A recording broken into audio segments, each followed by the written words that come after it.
A complexidade da vida, em partes, ela decorre da grande versatilidade de moléculas chamadas proteínas. A gente sabe que proteínas são compostas por sequências de aminoácidos. Esses aminoácidos, que são 20 tipos apenas, se a gente considerar então um número bastante limitado, eles podem ser combinados em sequência para formar essas proteínas, né? É como se a gente fosse juntando pedrinhas até formar um cordão, onde cada uma dessas pedrinhas são aminoácidos, né? Então, as proteínas, elas têm essa composição, mas uma coisa muito interessante é que não basta simplesmente ser uma composição linear. Para essa proteína funcionar, ela precisa estar dobrada, né? É necessário haver uma conformação tridimensional dessa proteína, ou seja, ela só ganha a sua função quando ela assume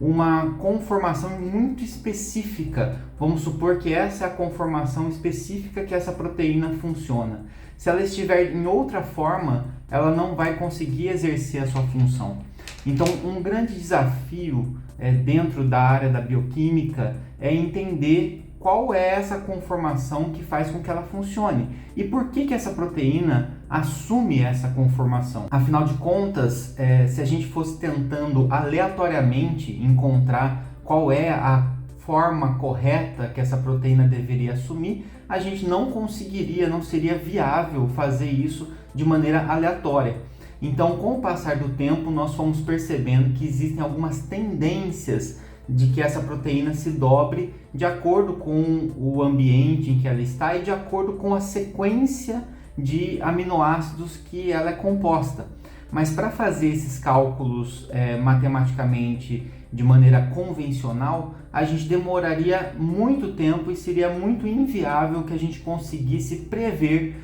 qual é a conformação adequada que a proteína precisa assumir para que ela tenha a função que a gente espera que ela tenha. Os pesquisadores Demis Hassabis e John Jumper, eles desenvolveram um software orientado por inteligência artificial chamado AlphaFold, em que a ideia era justamente conseguir prever essas conformações através do aprendizado, né, de máquina, digamos assim. Então, ao observar padrões de dobramento e de conformações das proteínas que já eram conhecidas e que a gente já conhecia em qual é o formato que ela precisa assumir para conseguir ter a sua função, eles conseguiram fazer um modelo computacional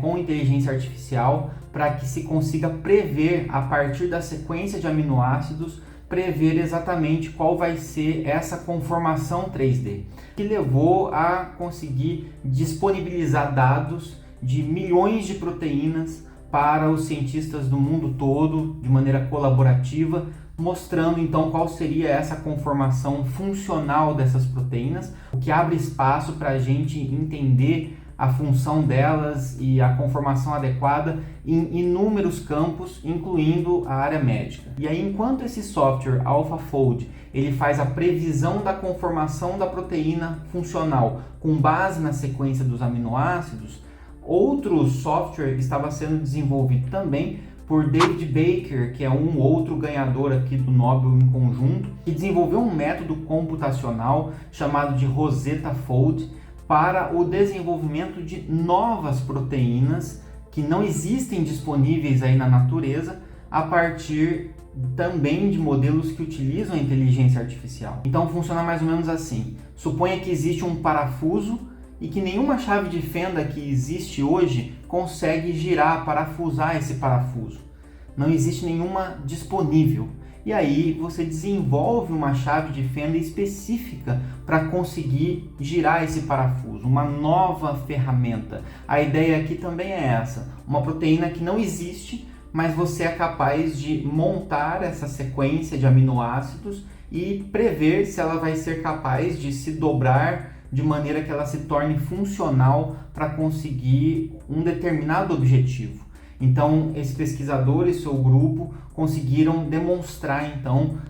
que é possível criar proteínas estáveis que não existem disponíveis na natureza e que possam cumprir uma determinada função, abrindo espaço para desenvolvimento de novas ferramentas, tanto na área médica, pensando em medicamentos com base em proteínas, para poder utilizar em tratamentos mais específicos, por exemplo, para o câncer, para doenças genéticas, no sentido de tentar suprir deficiências genéticas de enzimas e etc., como também em outras áreas, como na área industrial, para você desenvolver aí enzimas, né, catalisadores que conseguem substituir os métodos mais convencionais com maior eficiência, talvez gerando menos resíduos poluentes, né? E até mesmo no contexto do meio ambiente, desenvolver proteínas que tenham capacidade de fazer a degradação de determinados compostos que persistem muito no ambiente, como por exemplo o plástico. Um prêmio sem dúvida muito merecido e que está muito alinhado com as questões contemporâneas que estão aliando a tecnologia com a vida humana.